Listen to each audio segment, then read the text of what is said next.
Welcome. In this session, we are going to go into support vector machine, or SVM for short. Now, SVM was invented in 1963 by Vepnik and Chernovnensky while they were working at AT&T Bell's lab.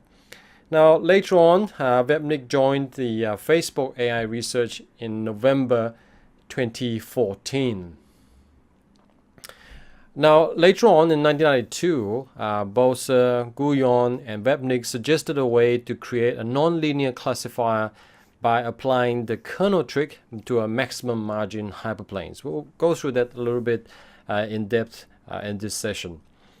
Now, the current standard incarnation, which is called soft margin, was proposed by Coates and Vepnik in 1993 and published in 1995.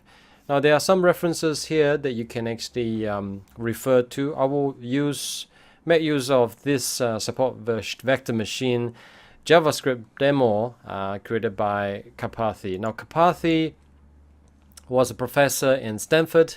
He now works for Tesla. Right, there's a few other links there as a reference for you. Now, in terms of the introduction, I just want to actually ease you into what support vector machine is and under what circumstances it's used and just the basic concept. All right, so to begin with, support vector machine is the supervised learning methods. It is used for classification, regression, and also outliers detection. Now, let's just assume that we have two classes here. This is best done by illustration.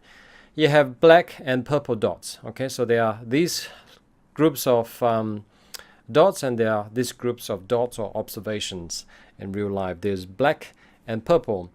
Now, in classification, we are interested in the best way to separate these two classes. Obviously, you may tell me you can draw a line here or draw a curve here. Ultimately, there are many ways to do this. So what we are interested in is how does support vector machine, or SVM, segregate or separate these two classes by using what method? Now, we can separate them with a line such as the example below. So you can actually draw a line like this. You can consider this an example of how logistic regression, which we covered previously, would segregate the two classes. Now, of course, using your imagination, you can say that, hey, why that line? Why not another separate line?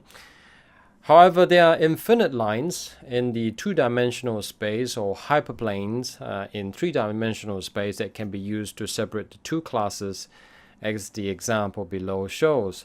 Well, any of these 1, 2, 3, 4, 5 lines actually segregate the two classes really well. Now, just to pause a little bit, because we are using some mathematics jargon here, such as hyperplane.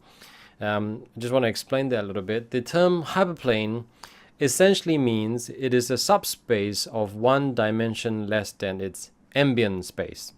An example, if a space is 3D or three-dimensional, then its hyperplane are the two-dimensional planes. Well, if the space is two-dimensional, its hyperplanes are the one-dimensional lines. This is from Wikipedia. Now, ultimately, for you and me, what we're interested is how do you separate that? If it's 2D, like what we're looking at here, it's a line. If it's 3D, it's called hyperplane. That's it. Now, in support vector machine, the separating line, the solid brown one, which is this one here, is the line that allows for the largest margin between the two classes. Where does the margin comes in? The margin basically is this blue line and this blue line, or you can call it purple. So the wider this is, some people call it road, the wider this is, the better it is. So support vector machine is the line, which is basically it's looking for the largest margin. Obviously, later on, you're going to come across this term called maximum margin. SVM would place the separating line in the middle of the margin, okay, also called the maximum margin. So where you can find this SVM find the largest margin, it will place a separating line in the middle. This is in a linear case. SVM will optimize and locate the hyperplane that maximizes the margin of the two classes. The samples, which are each of these are a single sample. The samples that are closest to the hyperplane are called the support vectors, which is circled in red.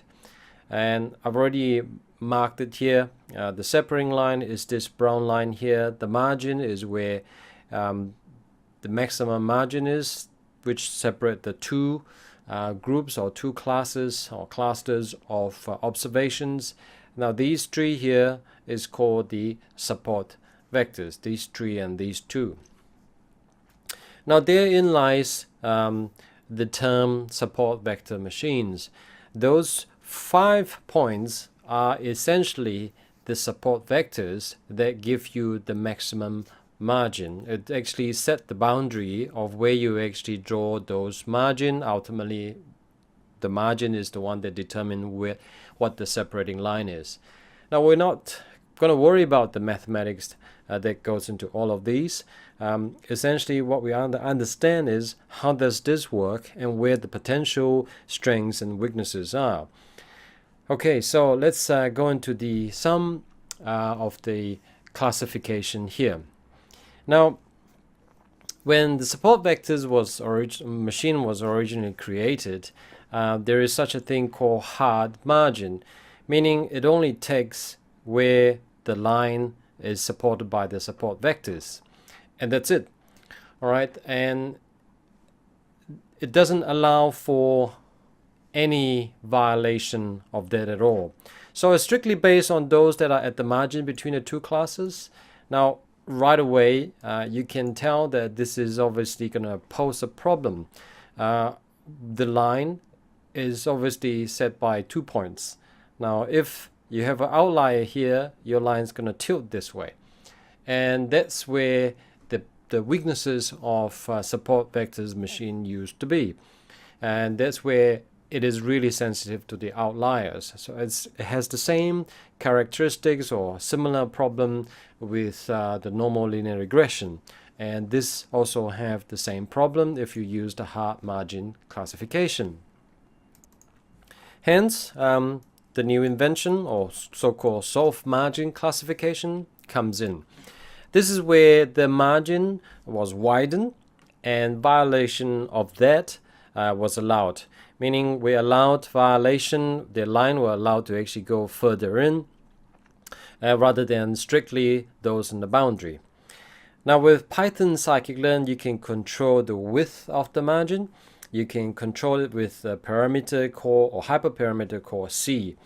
Smaller C leads to a wider street. This is what they call street, wider street or more margin violation. A higher C, basically fewer margin violation, but ends up with a smaller margin. So when you actually have a high C, basically it's going to be a hard margin. If you have a small C, you are allowing more violation and a wider street, but relatively not as exposed to outliers. Now there's one thing to bear in mind here before we move on to looking at the codes. Support vector machine are very sensitive to feature scaling. All right, that's really one of the key feature that I cannot emphasize enough. And in fact, if you read in many places, you're going to come across this same theme where support vector machine are really sensitive to feature scaling. So it's really important that you scale your features before you start fitting your model. Okay, right, let's look at some codes. I'm going to make use of the Iris database to make this illustration. We're importing a couple of basic libraries that we need, and let's run this. So we are making use of the Iris database to illustrate this. So I've downloaded the Iris from the Seaborn library because I wanted the columns heading or the features label. Okay, so now we're gonna just make use of some rather than all. I'm just making use of the petal length as well as the petal width. So I've specified the columns that I wanted, which is petal length, petal width, and also the species, which is the actual class itself.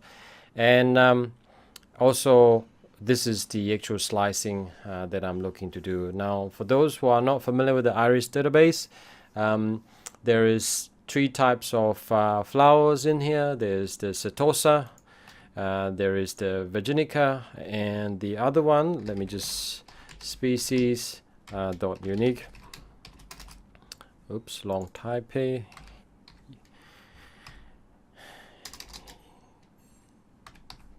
Unique. All right, so yes, setosa, versicolor, and virginica. All right, so these are the 3 different classes of flower types, and they have measured the sepal length and the width and the petal length and width of each flower to record the actual features or characteristics of each. All right, I'm going to store these 2 features into X, and I'm going to just convert setosa to 0, versicolor to 1, and virginica to 2 by using this mapping function that is built into pandas.